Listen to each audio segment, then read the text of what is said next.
కణాల మధ్య ఖాళీ స్థలం చాలా తక్కువగా ఉంది. కణాల మధ్య ఆకర్షణ బలం చాలా ఎక్కువగా ఉంది.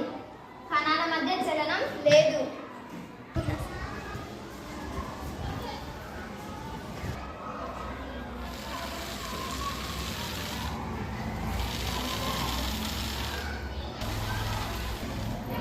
కణాల మధ్య ఖాళీ పదార్థం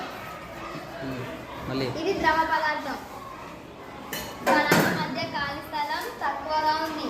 కణాల మధ్య ఆకర్షణ బలం తక్కువగా ఉంది. కణాల మధ్య చలనం తక్కువగా ఉంది.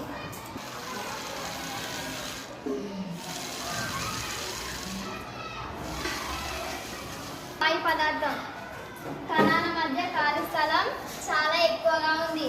కణాల మధ్య ఆకర్షణ బలం చాలా తక్కువగా ఉంది. కణాల మధ్య చలనం చాలా తక్కువగా ఉంది.